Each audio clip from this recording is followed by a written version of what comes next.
Ne t'abonne pas tout de suite. Écoute d'abord ceci. Parce que dans les prochaines minutes, tu vas peut-être reconnaître quelqu'un. Et quand ce sera le cas, tu comprendras pourquoi certaines conversations avec cette personne te laissent toujours une sensation étrange. Comme si tu avais parlé, mais sans jamais vraiment exister. Comme si tu avais été présent, mais légèrement diminué. Ce n'est pas une impression. C'est une technique. Une technique tellement subtile que la majorité des gens la confondent avec un simple trait de caractère. Quelqu'un qui aime la précision. Quelqu'un qui corrige pour aider. Quelqu'un qui aime que les choses soient exactes. Alors qu'en réalité, c'est l'une des formes les plus silencieuses de prise de pouvoir psychologique. Et le plus dangereux, c'est que cette personne peut être un collègue, un ami, un partenaire, un parent, quelqu'un de proche, quelqu'un que tu n'aurais jamais soupçonné. Maintenant, tu peux t'abonner, parce qu'une fois que tu vas voir ça autour de toi, tu ne pourras plus jamais ne pas le voir.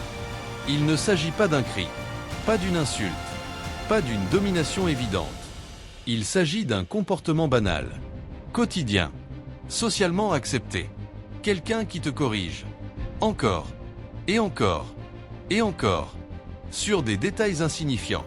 Tu dis, on s'est vu vers 18h. Elle répond, non, il était 17h42. Tu racontes une anecdote. Elle corrige un mot, une date, une formulation. Sur le moment, ça paraît anodin.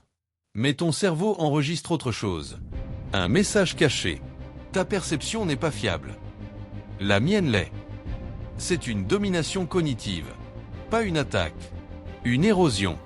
Lente. Continue. Invisible. À force d'être corrigé sur des détails inutiles, quelque chose change en toi. Tu hésites plus quand tu parles. Tu cherches tes mots. Tu doutes de ta mémoire. Tu simplifies ce que tu dis. Tu parles moins. Et surtout, tu la laisses mener la conversation, sans qu'elle n'élève jamais la voix, sans qu'elle ne t'interrompe, sans qu'elle ne t'agresse. Elle prend le cadre mental. Le cadre, c'est celui qui définit ce qui est juste, ce qui est précis, ce qui est valable. Et inconsciemment, elle devient l'autorité. Le plus dangereux, c'est que tu ne peux pas te défendre. Parce que si tu dis « Pourquoi tu me corriges tout le temps ?» Tu passes pour susceptible, imprécis, excessif. Alors tu te tais. Et ton silence valide sa prise de pouvoir. Ce comportement est extrêmement fréquent chez les collègues dominateurs, les partenaires toxiques, certains parents, certains amis, et très souvent, les narcissiques. Parce que ça permet de dominer sans attaquer. Ton cerveau, face à quelqu'un qui corrige constamment, adopte un réflexe automatique. Il baisse son niveau d'affirmation. Et tu ressens cette sensation étrange après vos échanges. Tu as parlé, mais tu te sens diminué. Ce n'était pas une impression. C'était une stratégie. Une personne saine corrige une erreur importante. Une personne dominante corrige des détails inutiles. Encore, encore, encore. Ce n'est pas pour l'information. C'est pour la position mentale. Voici maintenant le moment clé. Le moment où tu peux reprendre le pouvoir. La prochaine fois que quelqu'un te corrige, dis calmement. Tu as compris l'idée, c'est ça l'important. Puis silence. S'il insiste, on parle du fond, pas du détail. Tu refuses son cadre. Et tu verras un flottement. Parce que son outil ne fonctionne plus. Tu vas commencer à remarquer ça partout. Au travail, en famille, en couple, en amitié. Et tu comprendras pourquoi certaines personnes te vidaient. Mais il y a un niveau encore plus profond. Ces personnes ne corrigent pas seulement les faits. Elles corrigent aussi tes mots, ta façon de raconter, ton interprétation. Elles reformulent ce que tu viens de dire, comme si leur version était plus valable que la tienne. Et là, ce n'est plus ta mémoire qui est visée. C'est ton identité. Et là, ce n'est plus ta mémoire qui est visée. C'est ton identité. Parce que quand quelqu'un reformule constamment ce que tu viens de dire, il ne corrige plus un détail. Il réécrit ta réalité. Tu dis une phrase. Il la répète à sa manière. Comme si sa version était plus claire, plus juste, plus valable. Et ton cerveau enregistre encore le même message caché. Sa façon de penser est meilleure que la mienne.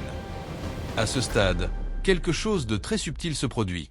Tu commences à parler en anticipant sa correction. Tu filtres tes mots. Tu simplifies tes phrases. Tu perds ta spontanéité. Tu n'es plus en train de t'exprimer. Tu es en train de t'adapter. Et dans toute dynamique de pouvoir, celui qui s'adapte perd. C'est pour ça que tu peux être quelqu'un de très sûr de toi avec tout le monde, mais te sentir étrangement plus petit avec cette personne. Ce n'est pas un hasard. C'est le résultat de micro-corrections répétées. Voici maintenant la technique avancée pour briser ça définitivement. Quand la personne reformule ce que tu viens de dire, réponds simplement. C'est exactement ce que je viens de dire. Regard calme. Ton neutre. Silence. Ne développe pas. Ne te justifie pas. Cette phrase a un effet redoutable. Elle met un miroir sur son comportement. Sans accusation. Sans conflit. Sans tension. Et ces techniques ne survivent jamais à la lumière. Parfois, la personne va essayer de se justifier. Non, je précisais juste. Je reformulais pour que ce soit plus clair. Je suis quelqu'un de très précis. Ce sont des justifications, pas des explications. Parce qu'une personne équilibrée n'a pas besoin de corriger en permanence pour exister dans un échange. Et c'est là que tu comprends quelque chose d'important. Ces personnes ne cherchent pas la précision. Elles cherchent la position haute. La sensation d'être au-dessus, sans jamais avoir l'air dominant. Ce besoin est souvent inconscient, mais il est toujours révélateur d'un déséquilibre intérieur.